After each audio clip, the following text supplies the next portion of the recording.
Hey guys, this is a totally fun way to do Facebook Live. I have a new camera, so I'm super excited to actually do more on my actual computer.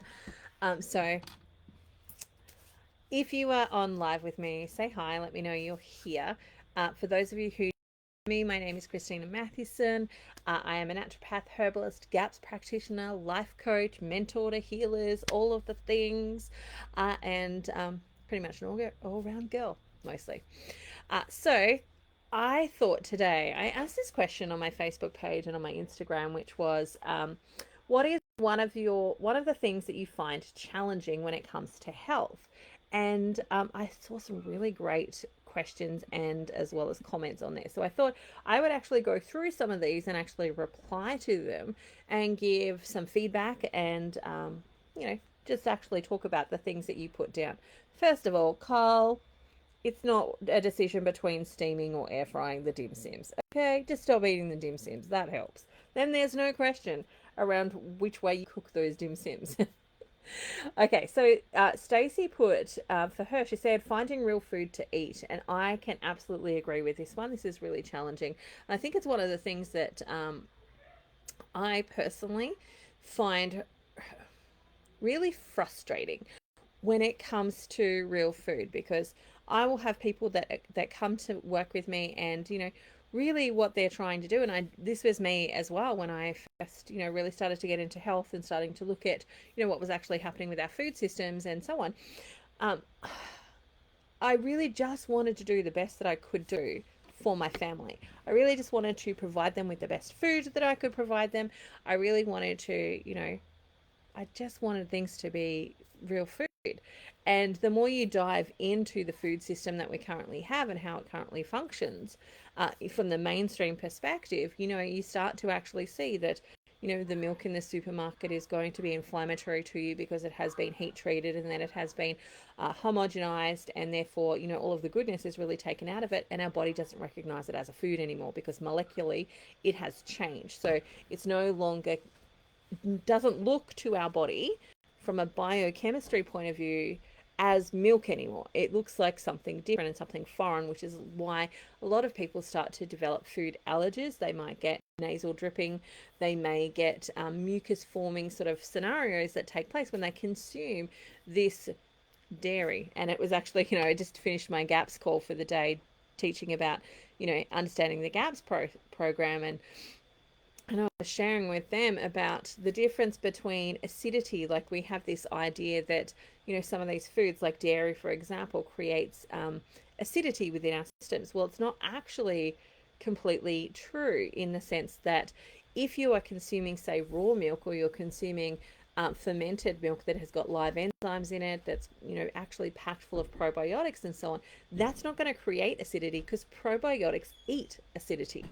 But when you're consuming the dead dairy, or what I like to think of as pasteurized, homogenized, crapicized dairy, you no longer have those enzymes that are going to eat acidity anymore, or those probiotics that are going to eat acidity. You've now just got a dead product that's going to make you sick and unwell. And this is the challenge. Like, as a mum, you might be like, well, I just want to get good milk for my family. Well, our government unfortunately has made that an impossibility for you to actually do, unless you have your own cow. But there are some things that we can do. So when it comes to milk, for example, we might switch from that cow dairy to maybe goat, which is a little less problematic, but still it's heat treated and so on. We may be able to access some raw dairy, whether we have our own goat or we have our own cow, or we have, a beautiful friendship with somebody that is completely trustworthy, etc., that we can do that with. But we can then go, well, actually, I'm not going to consume I'm not going to consume that milk unless it is raw, and instead I'm going to use it to make fermented products. So I will ferment the milk, which is actually going to put back those probiotics and make it more bioavailable to us and more effective, and build some of the most powerful probiotics that we actually have on the planet. So I'm totally with you when it comes to finding real food is really, really challenging, because food is not food anymore. Like the apples, even the apples in the supermarket have been played with, where, we like something a little bit sweeter. So they breed apples that have less polyphenols in them. And those polyphenols that were previously in things like, and still are in things like Granny Smith apples and your heritage breed apples, Golden Delicious, Jonathan, etc., like really heritage breed apples, those polyphenols are still there, but they actually help to protect us from heart disease and free radical damage within our body. And so that whole thing of like an apple a day keeps the doctor away was actually really relevant when apples were just apples and they weren't bred out. Like we didn't breed out the polyphenols in them because that has a slight taste to it that we don't necessarily love, and we just have to love the thing. Like we have to make it so super sweet that we actually breed out all of the goodness of them. So even just being able to go to the supermarket and be able to buy food is a really challenging thing when you start to be really conscious, and you have to just decide to go with some things and you make the best decisions that you can with the available resources that you have. But I am with you, Stacey, that by finding real food is really, really challenging. And one of the other things she said in her comment was like being able to eat out. Like eating out is incredibly challenging when you're on a healing sort of protocol. Generally speaking, when I say to my clients, like if they are out and about running errands and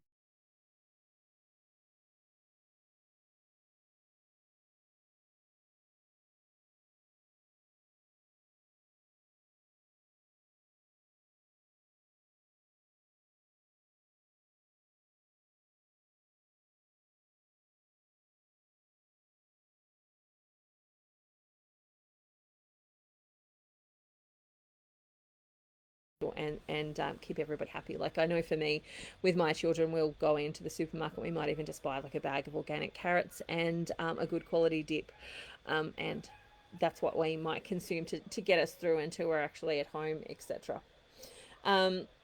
So somebody else said type 1 diabetes, very, I would agree with you that that's really challenging. And I really love, there's a group on Facebook called the type 1 grit.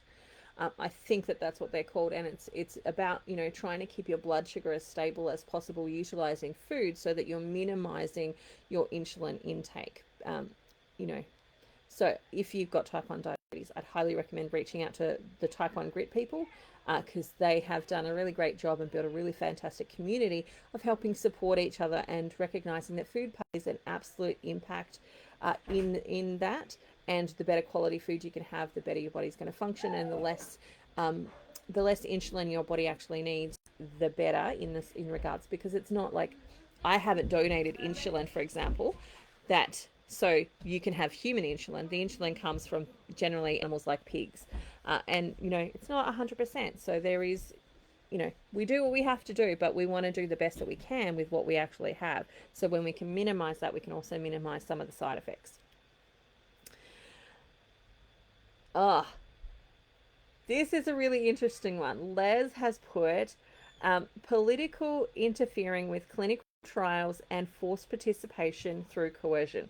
100%, yes. The clinical trials for the current forced coercion participation actually don't finish until next year. And the data that we're getting through from even this year is not actually promising, which is interesting.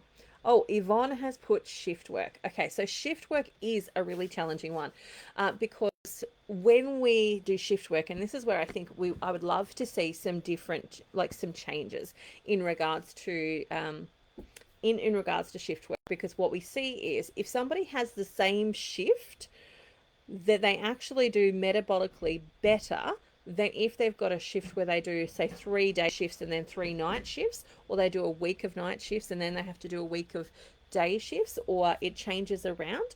Metabolically they do worse in that situation, and they're actually statistically higher, at a much higher risk of developing an autoimmune disease when they've got shift work that moves around versus if they've got shift work that stays the same. So for example, if you are a night worker and you are forever on night shift, your metabolic system can manage that more effectively than I'm shifting from this one to this one to this one to this one. And some of those shift workers will actually also tell you that from their experience that they're much more tired, that they get sicker quicker when they've had to do, like say they're normally on night shift and then they have to do a day shift. Like they're actually much more exhausted because their circadian rhythm is out of balance, which it will be in a shift work scenario.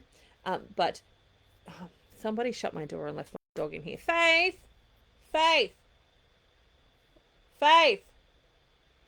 I'm going to have to message somebody to come and let the dog out because she's just going to scratch at the door.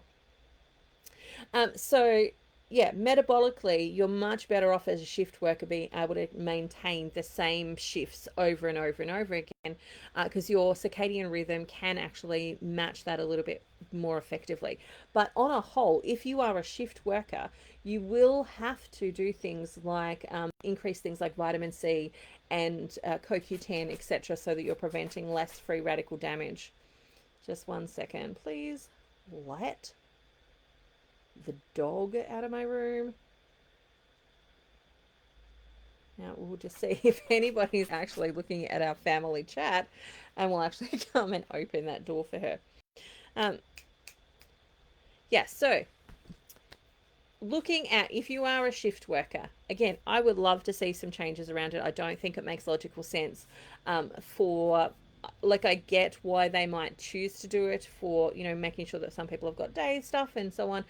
But from a health perspective, it actually makes the workers less efficient, less focused, less a bit able to actually carry out their roles because their metabolic system is out of balance. So they're more prone to getting sick, they're more prone to autoimmune diseases, and you know, the people who are doing shift work are vital people.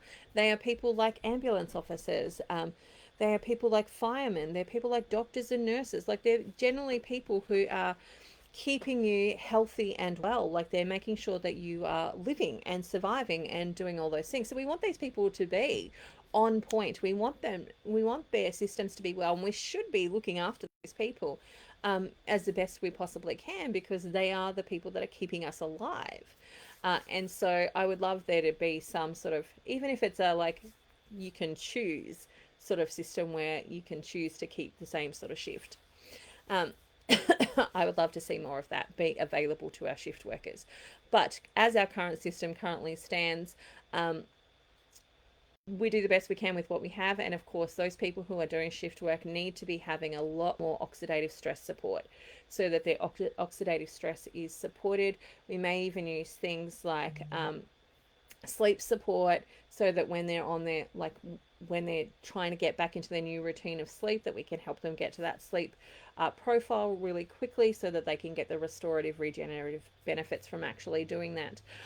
But also making sure that they're taking in a lot of antioxidants to balance that free radical damage, so high doses of vitamin C, things like CoQ10, etc., etc.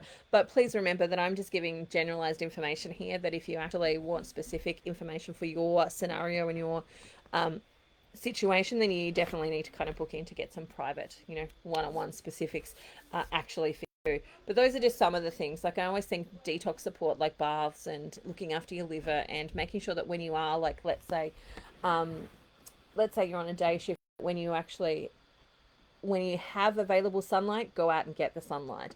Actually put yourself out there to actually get it. Oh, this one, self-discipline. That one is a challenging one. But actually, here's the thing that I think about this when it comes to self-discipline. And there's another one later down, which is about self-sabotage. And they're both fairly similar in the sense that there are reasons that we sabotage. And I talk about this with my patients quite a lot, in that it's not about us being perfect. Like, the dietary protocol that we might be following is not about us being perfect. It's about, what do we learn? Like, ideally, yes, perfect would be amazing. But life is not perfect. Life happens. Things happen. We do the best we can with what we have available to us. But it's in the moments when we make decisions like, oh, I really want to eat that chocolate bar today. Or it's in the moments when we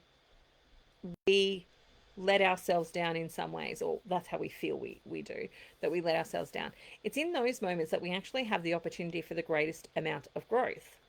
And in those moments, we have this opportunity to ask the question, like, what am I using food for in this case? Like, am I using food to hide from something? Am I using food to prevent me from feeling something?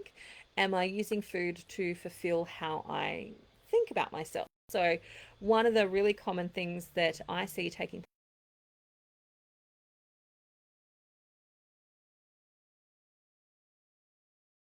The one that's coming to me to talk about is deprivation. So we have this feeling like, let's say we go on, say, the GAPS protocol, and or even let's say you were celiac and you had to remove gluten from your diet. We have this whole feeling of I'm being deprived, and it is the deprivation sort of feeling. And we communicate that to ourselves. I'm depriving myself of this thing. And one of the things that I talk to my patients about quite a lot is actually ask yourself the question, what are you depriving yourself from? What is it that you're feeling deprived of? And what are you depriving yourself from? Like when we sit down, like, and we let's say we've changed the diet protocol quite significantly, and they've been experiencing things like migraines and headaches, and now they're not experiencing migraines and headaches, but they're feeling deprived. What are they depriving themselves of? Are they actually depriving themselves of food that is beneficial for them? Or are they depriving themselves of experiencing those headaches or those migraines? And the other thing that we want to ask the question of is, are those headaches and are those migraines actually something that we use? And I'm not saying this is always the case, but is it a tool that we use to get something that we need because we're ignoring, or we don't feel we have permission to get it in another way? So, for example, if you're experiencing constant migraines and headaches, what do you do when you get those migraines and headaches? And I'm just going down one pathway. There are multiple pathways as to why you're experiencing those headaches and those migraines. Um, but what do you do? So normally for some of those people, what they might do is actually gives them a reason to rest and isolate. So if you've got a migraine, you might be in your bed, you might be quiet, you're by yourself, etc. Now, if you are a less resilient constitutional type, or from the disc personality typing, you're sitting, say, in that C energy typing, where you're a little bit more introverted and you need time by yourself, but your life is currently set up for you not to have time by yourself, then your body will manifest whatever it is it needs to give you the rest that you actually need, that you're not giving yourself permission to have. And so, as we look at the biochemistry points of what might be taking place for you, looking at your liver function, looking at allergens, looking at histamines, also we want to look at the emotional things, because quite often our emotional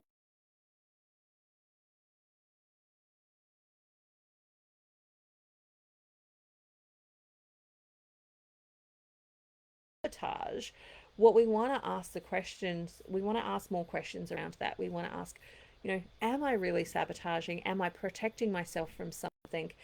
And could I face the thing that I'm protecting myself from? Because we all have shadows, we all have things that we avoid, but often they are much bigger in the dark when we like try and keep them behind us, not looking, not looking, not looking, and keep ourselves distracted from seeing the things. They are much bigger than they actually are in real life. When we turn towards them, and we do this with support, I'm not saying don't do it with support, I'm saying do it with support, turn towards them, we can actually, and turn the light on and see them for what they actually are. They actually are a lot smaller than what we envisaged in the first place. And the problem doesn't necessarily become bigger, which is what we're kind of afraid of. The other aspect when it comes to self sabotage is, and self discipline, they kind of fall into the same sort of category, is that when it comes to those sabotaging sort of behaviors, we have to ask the question, are we afraid of succeeding or are we afraid of failing? If we're afraid of failing, then we don't try because we think we're going to fail anyway, and this is just going to be another thing that we fail at. If we're afraid of succeeding, we might be afraid of what that success actually brings. So if I'm successful in this area of my life, then it might also mean that I need to be successful in another area of my life that I'm scared of. Or it also might mean that, let's say, I'm successful here, I'm going to get attention that I might not actually want. So this happens quite a lot for women who have gained extra weight, and that extra weight is a part of their safety mechanism to keep them from getting unwanted sexual behaviors towards them. And that might be because they've been through abuse, that they've had all sorts of different things happen to them throughout their life, and it becomes a safety mechanism for them. So if they they have a desire to lose weight or even to be healthy, and healthy would mean that they would lose weight, what can actually happen for them is that they sabotage that process because there's a current belief system that if I'm healthy or if I lose weight, then I will likely receive sexual advances from the opposite sex or so on. So there's safety thing in there for them where they don't feel safe at a smaller weight, and that also comes back to an ability to feel that they can cope with whatever comes, that they actually have a strong no and they have a good defense system that doesn't require them to sabotage themselves and their own health in order to get it. So it's a multifaceted sort of approach in actually looking at what is actually the drivers for that self-sabotage, and that's a lot of what my book is about. It's looking at all of the different aspects of why we self-sabotage, what could be going on there from a hormonal point of view, what could be going on there from a microbiome point of view, what's going on from a belief point of view, etc., so that we can actually unpack those and start to create the success that we may be afraid of, and actually remove the fear element by giving ourselves other tools with how to approach that thing, instead of just maybe using food or maybe using excess weight gain as a protective tool. So that's my reply back to the self-discipline. I won't go through all of these because there's 100 here, but I will go through a few more. Probably I'll stay on for about 30 minutes. So if you are live with me, feel free to ask any questions, and I will come back and answer them. All right. If you're watching the replay, please hashtag replay as well. Let me know you're here. I love to know who's actually watching these things, and give me some feedback. Like, what do you think about what I'm actually saying?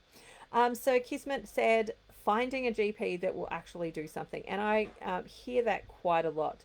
Like, I personally have not gone to a GP in, when was the last time?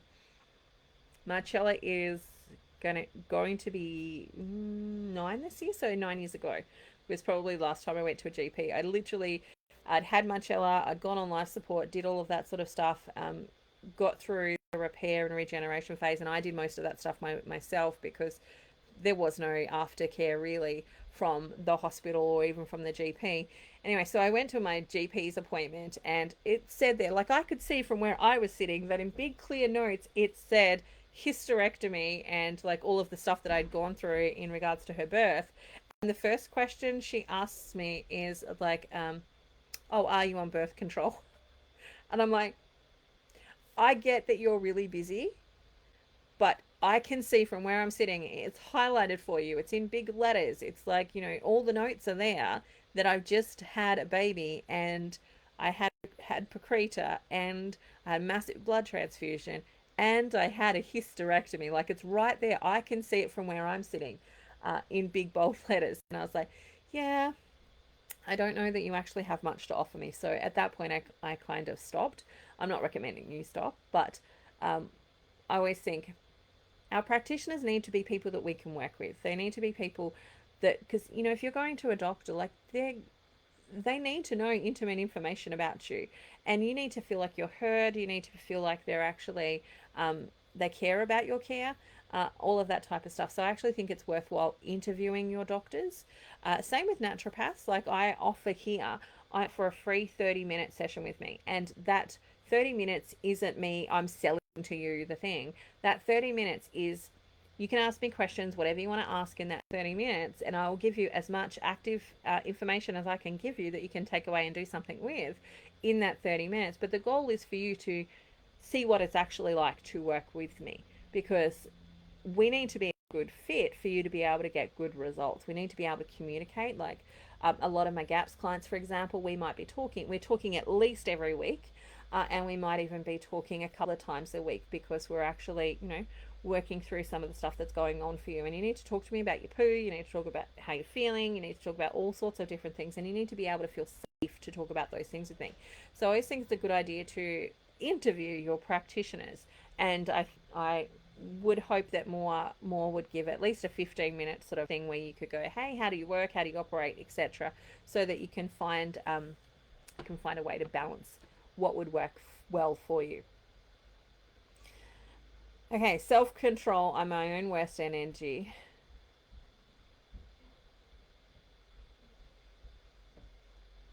Okay, so self control again goes back to that sabotaging stuff. Like you don't, the self control aspect really is only needed in the very early stages of making a change when you're working on the mindset. Like all actions come from thought. So it first comes from our mind, and that is where the renewing space really is. So if you're a Christian, you might know that biblical thing or principle of like the renewing of the mind, bring all thoughts captive to Christ. Um, but whatever belief system you come with, they all will have a foundational principle of you have to look after your thought life, because thoughts or actions, my little one was thirsty, thoughts and like actions, the things that we do come out of our thought life. And if we really want to make long sustainable change, we have to change the way that we think so that we do new actions and we create new habits and we create new things to step into. Um, yeah. So finding a GP. Um, yeah. Oh, this person has said finding a GP who will actually treat your condition. Being told to lose weight isn't helpful at all, especially because some of the yeah, and I totally understand that. I've had a number of clients that they've just gone to the doctor and they said, oh, if you just lose weight, you'll be better. And the losing of the weight, yes, they will be better, but you didn't give them any tools to do that. You didn't talk to them about their hormonal profile and how that implicates and affects, like for this particular person, they've got PCOS. So they actually need to have specific support when it comes to dietary support so that their hormones don't keep, like, because they can eat just a tiny little bit of food and they'll gain weight because their hormonal profile is built for gaining weight. It's built for, you know, steroid production and actually cortisone and gaining weight. Whereas if we help them with their hormones and we help support those, often they actually lose weight naturally because their hormonal profile and their metabolic system has actually changed. And so we need to give them more specific support in actually how to do that. Just being told to lose weight doesn't actually help that scenario. And when it comes to things like PCOS, we also need to not just look at the weight. We need to look at things like food allergens. We need to look at the liver and how the liver is processing, because most likely that liver is really struggling. We might also find that if we actually deep dive into it, that they've got things like MTHFR, which, you know, then needs to be managed and supported so that their liver can do the detoxification that they need to. That we need to do things like food hair testing so that we can remove the foods that are causing them a problem when it comes to when it comes to some of the food allergens that they actually might have, which will trigger an inflammatory response, also then trigger the adrenal system to gain weight. And so the whole system in that is set up for the continued trajectory, not supporting them actually fixing the problem so that they, you know, can meet those goals.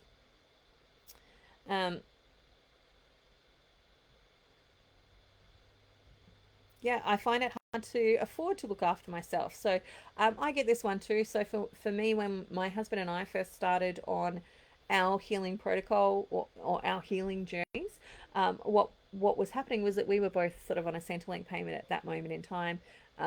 He was studying, I was looking after five little kids.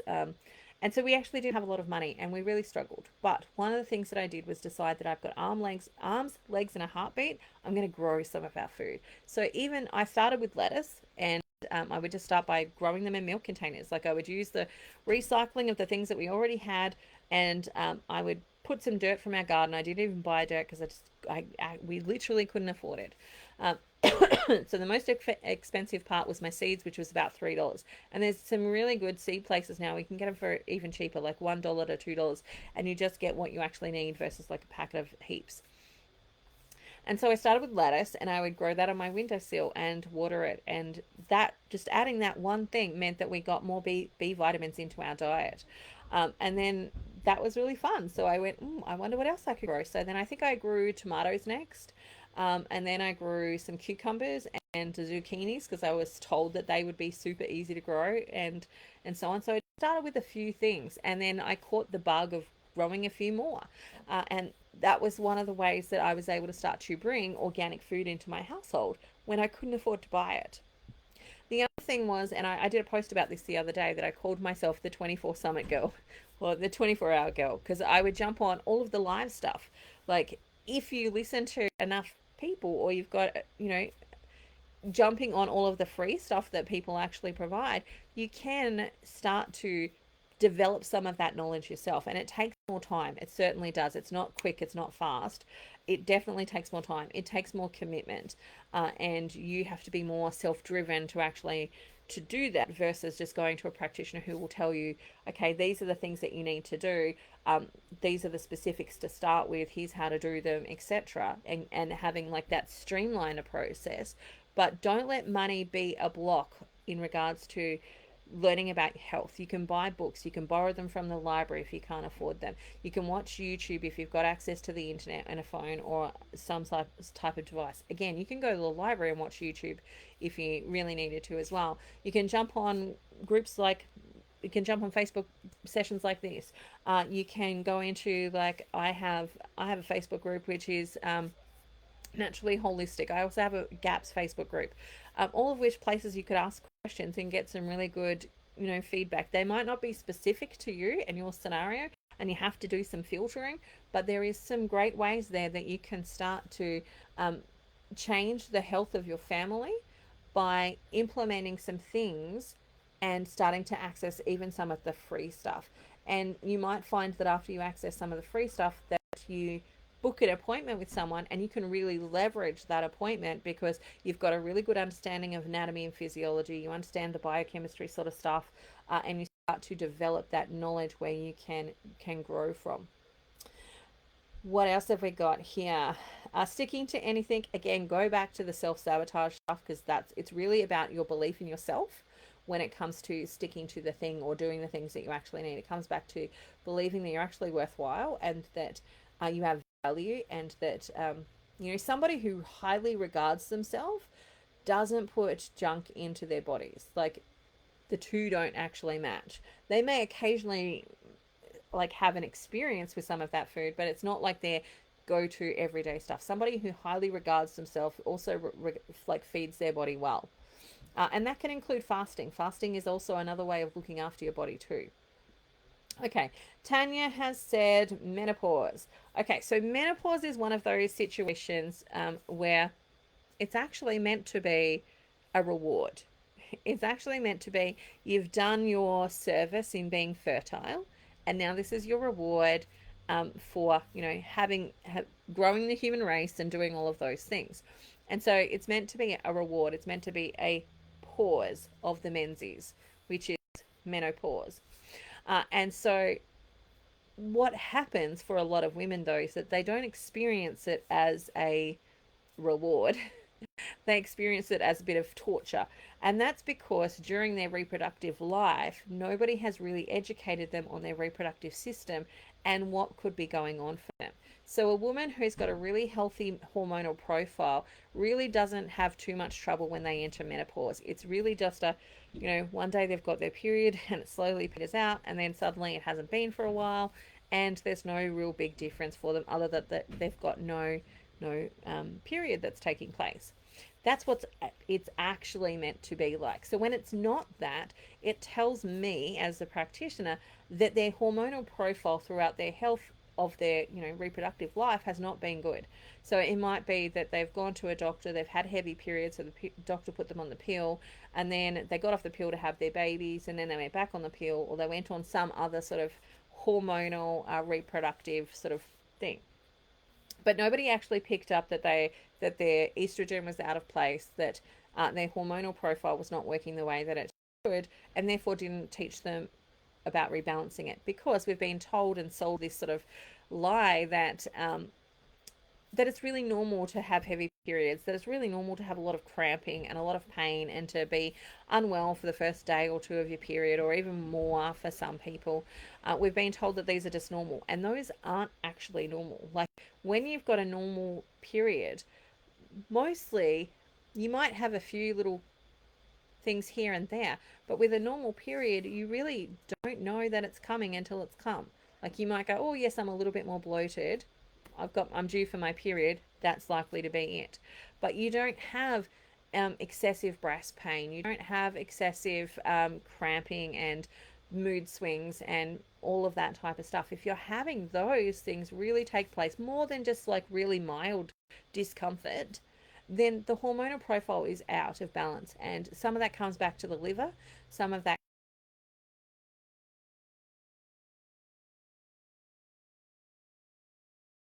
mimickers that we actually have in our food now, especially soy. Soy is a really big one for those.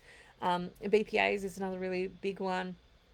Some of those actual environmental things are a problem for us internally. Like ultimately for me, it boils down to detoxification, cleaning what's coming in, supporting our ability to detox out, and helping our liver process those excess hormones as it breaks them down and so on. And we've got some really beautiful herbs that can help us with that as we start to do the changing and the cleaning of the process. But women haven't been taught about those things, haven't been told those things, and therefore they don't know that there's anything wrong and that they should be doing something different. So when we're experiencing like the hot flashes when it comes to menopause, that is your body's tool to try and burn off the toxins as quickly as possible. It's trying to push them out of the skin and get them out of you as fast as it possibly can, because it's overloaded. That, like, a hot flush is the, for me in my language, a hot flush is the liver giving you that message that it's trying to press the reset button. It's trying to go, quick, get rid of this. I can't cope. I've got too much. Let's get rid of this. And so when we understand that, we can actually support the liver more. We can then help to rebalance the hormones so that we don't have these excessive estrogen rises and we don't have these dips that are taking place, and we can actually smooth the line a little bit better. So there's a lot that we can do to actually support menopause. And if you are having menopausal symptoms, then that tells me biochemistry wise there's stuff that's out of balance. Jocelyn is saying convenience. I have to be organized with food, otherwise I find it really challenging to eat in alignment with what I want to be eating. And I agree with you there. Making meal plans is a really great way to do that. But also, even like, you don't necessarily have to have a meal plan, but if you have some go-tos, like if you have a list of 4 or 5 meals that you can jump to if you're not organized, or things that you can buy at the supermarket, like I just said at the beginning, if I'm out and about and I don't have any food, we can go to a supermarket. I can buy some avocados, I can buy some carrots, I can buy the Alina seed crackers, they're a great one. I can buy a can of canned tuna in spring water. There are some real foods there that I can purchase that we could eat. I could buy some cashew nuts, etc., so that we've got food to actually eat. And if you have a list of those types of things, then it takes away some of that overwhelm, and you just build a new habit of what it is you actually want to be consuming. Um, Linda is saying finding a therapist in Tasmania. I'm a therapist in Tasmania. um, Certainly, there is a few of us here. You're welcome. I don't see people in person though. I see people online. So I'm a therapist in Tasmania, but I see people online. And I've accidentally moved away from the post that I'm looking at. So I'm going to say we've been on live for 40 minutes nearly. Much love and many blessings. I'm going to go through some more of those at another time. And if you do have any questions, if you're watching this in the replay and you've got some questions, and you went, oh, I wanted to talk about this, put it in the comments. I'm happy to come and chat about it. And I will see you next time. Bye for now. Much love, many blessings, and I'll see you later. See ya.